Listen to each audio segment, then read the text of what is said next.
The Scratch of a Pen, 1763, and the Transformation of North America, by Colin Calloway.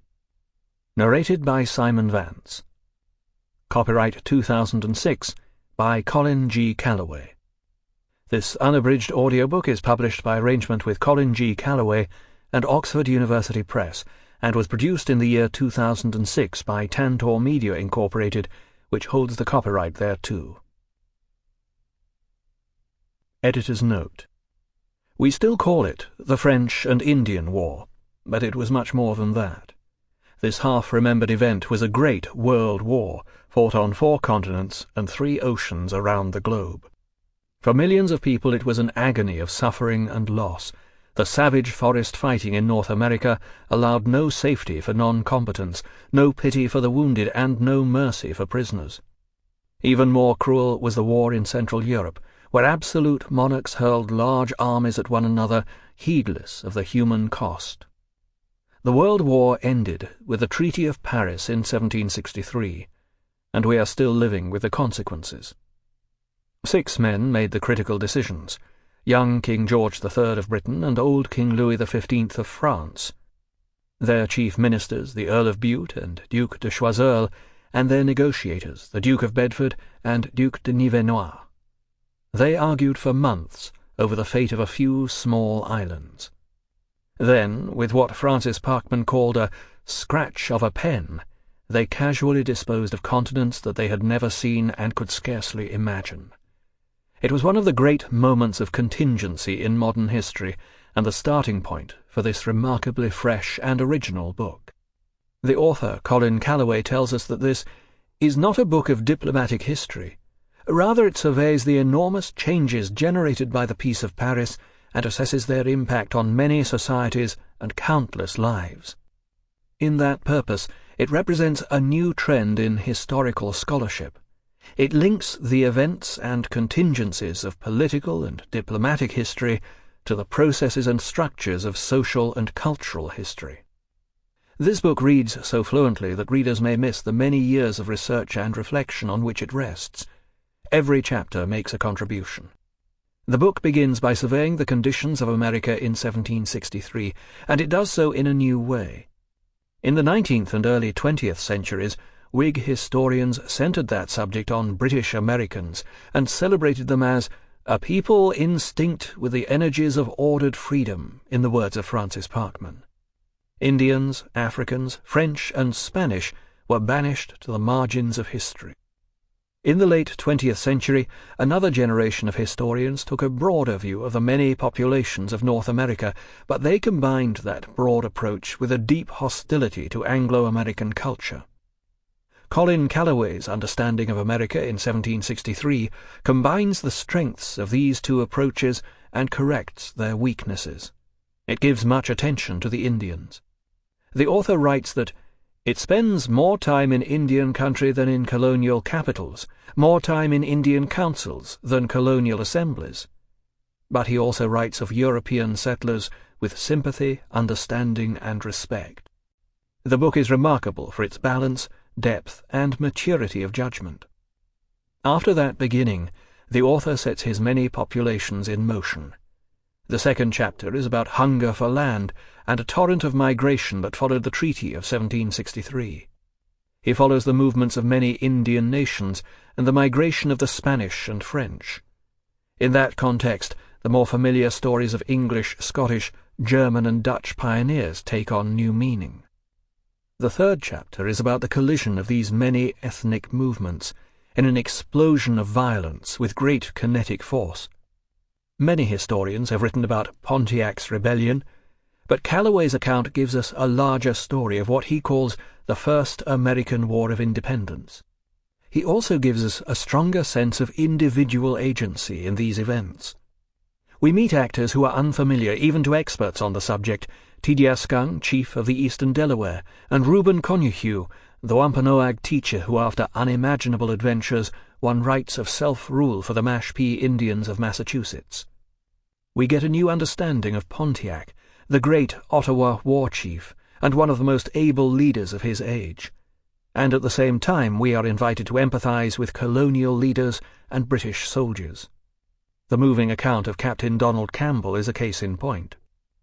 Chapter 4 centres on a sustained effort by British leaders to control these conflicts by creating a reserve for the Indians beyond the Appalachians in the Proclamation of 1763.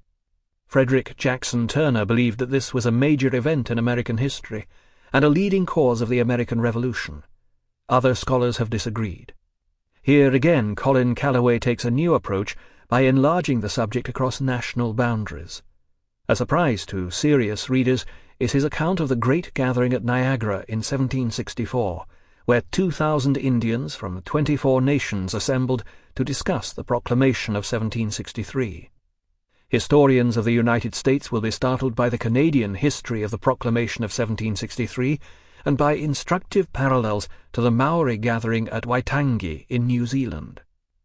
The last 3 chapters take a fresh approach to the French and Spanish populations in North America, and they develop a double theme of change and persistence after 1763.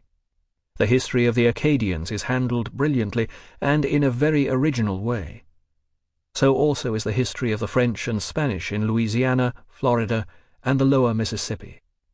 Altogether, this book gives us a new understanding of its subject.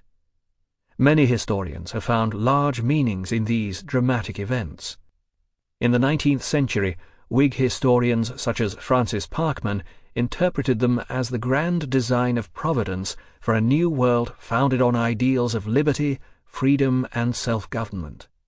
In the late 20th century, academic iconoclasts made them into a dark story about the destruction of Indian nations and the expansion of African slavery by evil and rapacious European settlers.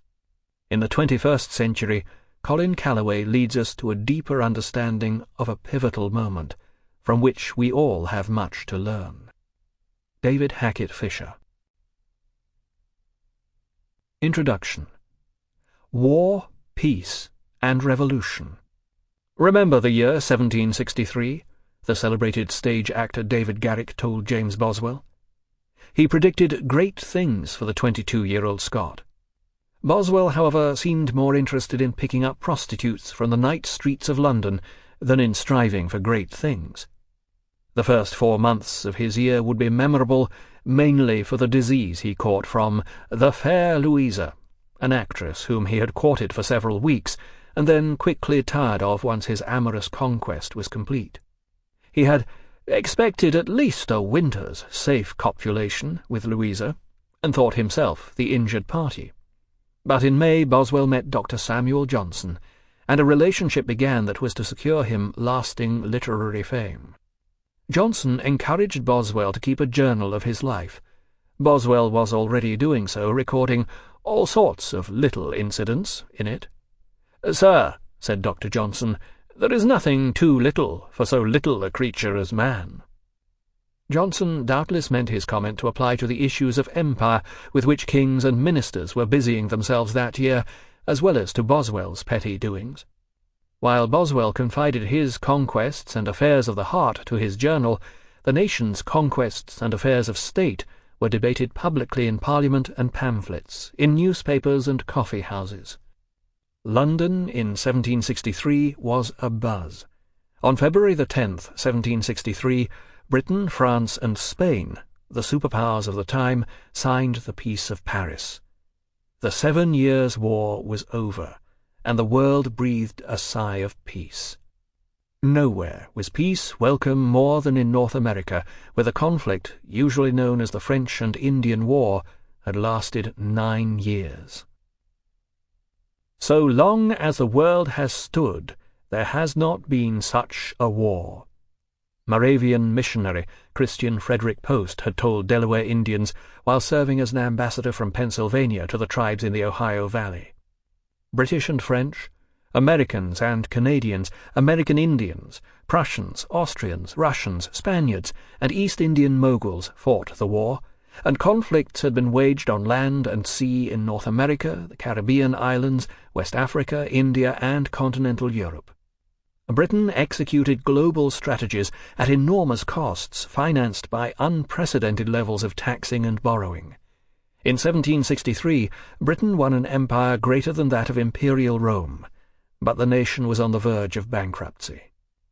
For more than half a century, Britain and France had competed for domination in North America. Previous imperial conflicts, King William's War, Queen Anne's War, King George's War, had begun in Europe and spread to North America. But the French and Indian War began with bloodshed around the forks of the Ohio. Britain and France each believed that whoever controlled the Ohio country would win the continent. The French feared British expansion there would threaten their position in the West. The British feared the French were building a line of forts that threatened to strangle Britain's seaboard colonies. The Indian peoples who lived in the Ohio country, meanwhile, endeavored to preserve their lands, cultures, and communities against outside pressures. The fighting began when 21-year-old Major George Washington, a novice in Indian diplomacy and frontier warfare, ambushed a French platoon but then was compelled to surrender to a superior French and Indian force. At first, the war went badly for the British.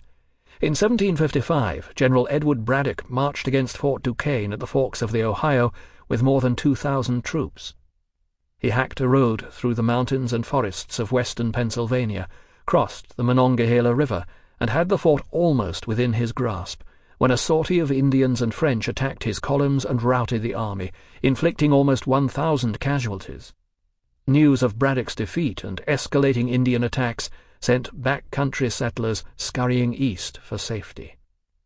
The next year, the French and their Indian allies captured the British fort at Oswego, and with it took control of Lake Ontario.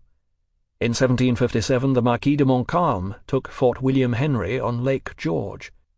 His Indian allies attacked the surrendered garrison, perpetrating a slaughter made famous by the book and movie versions of James Fenimore Cooper's Last of the Mohicans. Montcalm scored another victory in 1758, inflicting heavy losses on British troops who mounted a head-on assault against Fort Ticonderoga.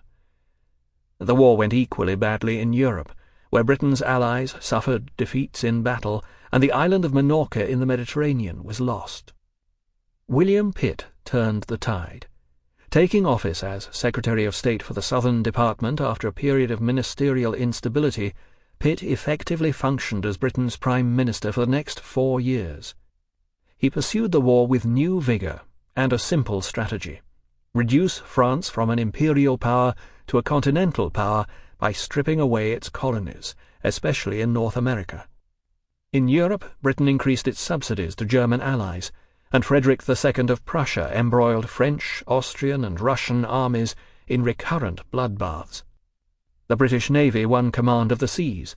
In North America, British soldiers adjusted to forest fighting and began to win victories. In July 1758, British regulars and New England militia captured Louisburg, overlooking the mouth of the St. Lawrence River. In August, Colonel John Bradstreet captured Fort Frontenac on Lake Ontario, severing French supply lines to the west. That fall, Ohio Indians made peace with the British at the Treaty of Easton, leaving Fort Duquesne, the prize that had cost Braddock so dearly, virtually undefended. The French blew up the fort before the British, led by dying General John Forbes, could seize it. 1759 brought British victories everywhere. British forces captured the slaving station of Gorée in Africa and the rich sugar island of Guadeloupe in the Caribbean. In Europe, British and Allied troops defeated the French at Minden. In July, the British captured Fort Niagara. France could no longer control the West or supply its Indian allies. The Franco-Indian alliance unravelled, and Indians began to mend fences with the British, encouraged by promises of trade and protection for their lands. In September, General James Wolfe turned a stalled siege at Quebec into a dramatic victory. His redcoats scrambled up the cliffs during the night and routed the French army in the morning on the plains of Abraham. Wolfe died in the battle, so did Montcalm. The British hung on to Quebec in the face of a French counter-siege, and the first ship to appear in the St. Lawrence the following spring flew the Union Jack. The Royal Navy had destroyed the French Atlantic Fleet in November. Britain ruled the waves. Beleaguered French forces in Canada were cut off from reinforcements, and France's remaining overseas empire could be picked apart. Horace Walpole said English church bells were worn thin, ringing for victories. In 1760, British power converged on Montreal, and the defeat of New France was complete. "I believe never 3 armies, setting out from different and very distant parts from each other, joined in the centre, as was intended, better than we did," wrote Commander-in-Chief General Geoffrey Amherst. Montcalm's former aide-de-camp, Louis-Antoine de Bougainville, carried the articles of Montreal's surrender to Amherst. Bougainville was an asthmatic, plump little man who could quote the classics and had written a book on calculus by the time he was 25. He hardly seemed cut out for soldiering or frontier life, but he saw plenty of both. He fought at Fort Oswego in 1756, at Fort William Henry in 1757, and was wounded at Fort Ticonderoga in 1758. He sat in council with Indian allies, sang the war song with them, and was adopted by them. He witnessed the fall of Quebec in 1759. He also left a vivid account of the war France lost in North America, a view from inside a crumbling empire. The French lacked the manpower and resources to hold back the British. British naval power deprived New France of reinforcements, news and supplies. Waste, inefficiency, and corruption pervaded the French system. Personal rivalries and petty jealousies diverted energies and hampered defence efforts. Famine and disease stalked the land.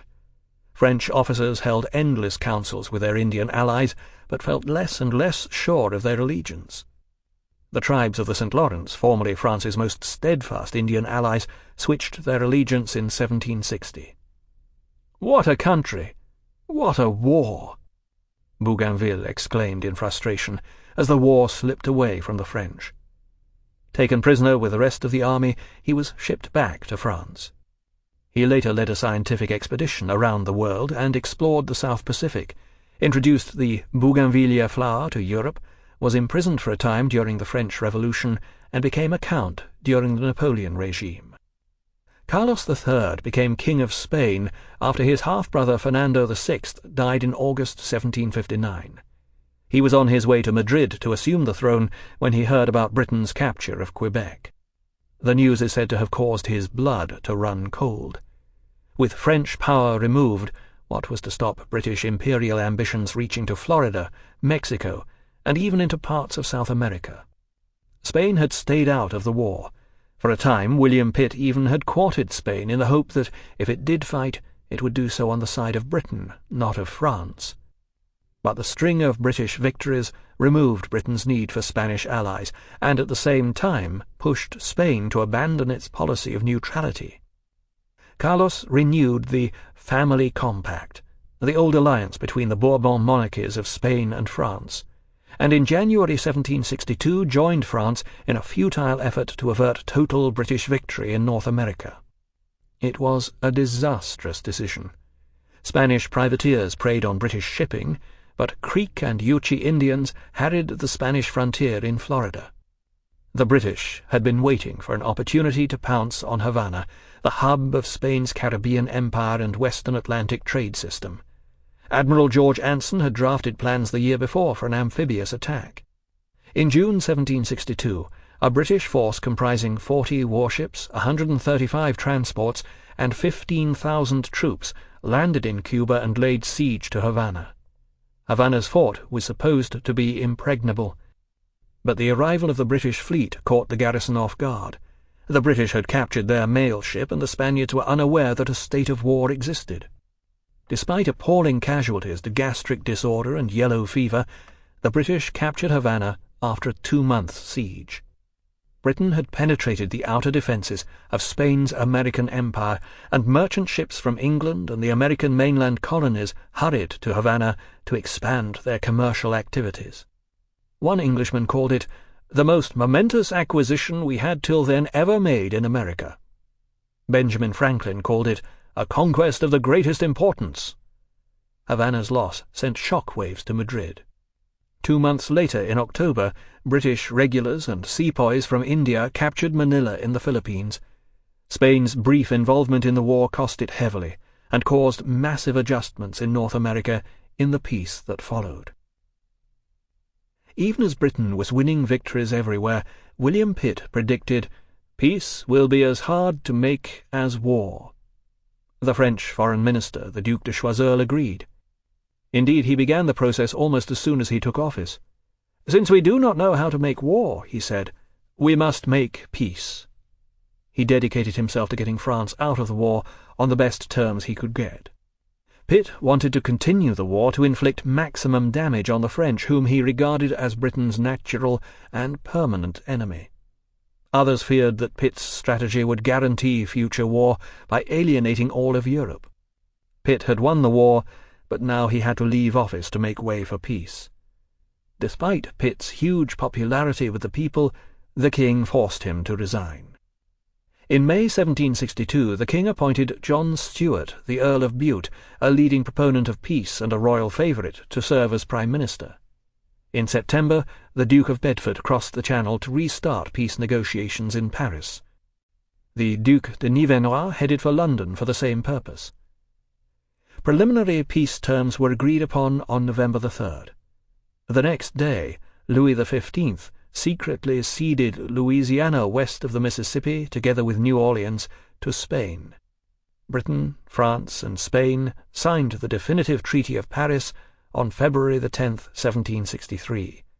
The same month, Austria and Prussia signed the Treaty of Hubertusburg, essentially restoring the status quo ante bellum in Central Europe. By contrast, in North America, where the war began, the Treaty of Paris redrew the map. As historical geographer D.W. Meinig observes, the contrast between niggling negotiations over little islands and harbours and the casualness with which huge continental expanses were transferred from one flag to another is difficult for the modern mind to comprehend. In Britain, a long debate and a pamphlet war raged over the wisdom of holding on to snowy Canada, with its annual exports of £14,000, and returning Guadeloupe, which produced more sugar than all the British West Indies combined, with exports of £6 million. But the war had been fought for North America. "You must keep Canada, otherwise you lay the foundation for another war," argued one pamphleteer. "If we do not exclude the French absolutely and entirely from that country, we shall soon find we have done nothing." By the final round of the peace talks, it was clear Britain placed North American security over West Indian sugar. Britain returned Guadeloupe, Martinique, and St. Lucia to France. It also returned the fishing islands at Saint-Pierre and Miquelon in the Gulf of St. Lawrence, and fishing rights on the Grand Banks off Newfoundland, a concession whose importance is difficult to fathom today, but which was massive in the cod-consuming 18th century. The Grand Banks, the shoals of the edge of the North American continent where the waters of the Gulf of Mexico meet the waters of Arctic Greenland, are rich in phytoplankton, and the richest cod grounds in the world. Gorée in West Africa and Belle-Île-en-Mer in the Bay of Biscay were also handed back.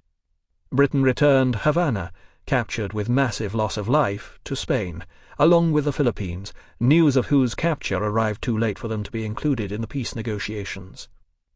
Out of office, and in failing health, William Pitt gave an impassioned 3-hour speech in the House of Commons, denouncing the treaty concessions as a betrayal of all he had worked for. France threatened Britain primarily as a maritime and commercial power, he argued, and therefore by restoring to her all the valuable West Indian islands, and by our concessions in the Newfoundland fishery, we have given her the means of recovering her prodigious losses and of becoming once more formidable to us at sea. John Wilkes, then a Member of Parliament, attacked the peace, and the Earl of Bute, as the man behind it, in the famous issue No. 45 of the North Briton. The preliminary articles, he said, have drawn the contempt of mankind on our wretched negotiators. Crowds rioted in the streets of London, even stoning the King's coach. Nevertheless, the merchants of London supported the peace, and the House of Commons approved its terms by 319 to 65 votes. Britain's gains were enormous. Canada, in its utmost extent, all French territory east of the Mississippi, Grenada, St. Vincent, Dominica and Tobago, Senegal in West Africa, Minorca restored. In India, where British and French trading companies had competed for domination of Bengal and the Carnatic coast, the French were now restricted to trading stations, unable to stop British expansion in the subcontinent. Spain yielded Florida in partial payment for the return of Havana. Britain's North American possessions now stretched from the Atlantic to the Mississippi, and from Hudson Bay to the Gulf of Mexico. The annual register, the year-by-year record of British and world events that began publication in 1758, declared that the gains made our American empire complete. No frontiers could be more distinctly desired nor more perfectly secured. The challenge for Britain in North America, it seemed, was how to make profitable an immense waste of savage country. In his detailed chronicle of the late war in North America, Thomas Manty, who served in both the 7 Years' War and Pontiac's War, and later acted as a double spy for England and France, said that the Peace of Paris was justly deemed by the bulk of mankind a happy event. The enormity of Britain's victory seemed to herald a new world order. No prince had ever begun his reign by so glorious a war and so generous a peace, Lord Egremont was reported to have said to George III, as they looked over the terms of the Peace of Paris. But what would the new world order look like, and how would it be governed? After the vigorous wartime leadership of William Pitt, England now faced the future, and its new empire, with a new government and a young king. George III was 25, and had been on the throne little more than 2 years. He relied heavily on the Earl of Bute, the unpopular Scottish minister who was not only denounced for selling out the country in his rush to make peace, but also rumoured to enjoy intimate relations with the king's mother, the Dowager Princess of Wales. "It is truly a miserable thing," Dr. Samuel Johnson wrote in December 1763, "that we no sooner leave fighting our neighbours, the French, but we must fall to quarrelling among ourselves." His comment proved as apt for British North America as for English politics. The Peace of Paris brought little peace to North America, where Indian war dominated 1763, and where turmoil and movement led ultimately to civil war and revolution. George III became remembered as the king who lost the American colonies. The seeds of that loss were planted in the peace that he and his ministers celebrated. It has been said, quite often, and with good reason, that Americans were never more British than in 1763. They relished their part in the defeat of the old enemy, and looked forward to a golden age in which the blessings of British political civilization would be extended west. On both sides of the Atlantic, newspapers and pamphlets, speeches and addresses, poems and plays, songs and sermons all celebrated Britannia's victory and the dawn of a new age of liberty. In May 1763, in a sermon preached before the Governor and the House of Representatives of Massachusetts, Reverend Thomas Barnard savoured the victory. A new era was at hand. With God on its side and a generous king on the throne, Britain had reached the summit of earthly grandeur and glory.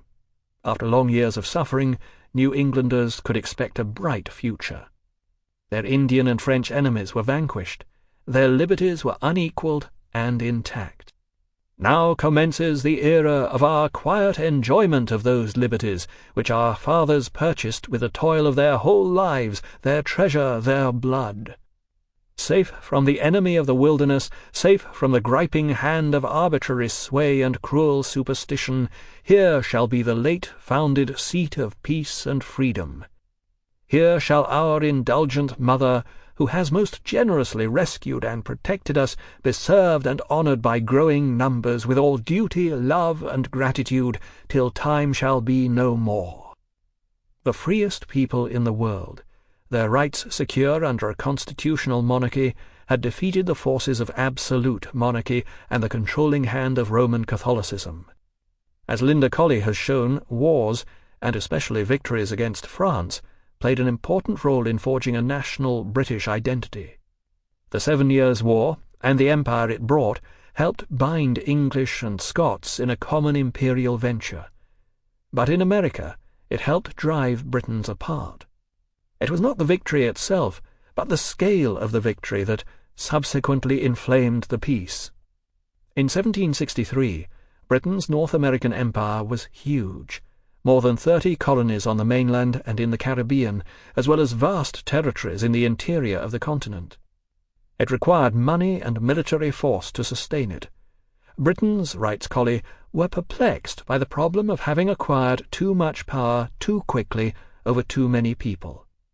The challenges of governing... Sample complete. Ready to continue?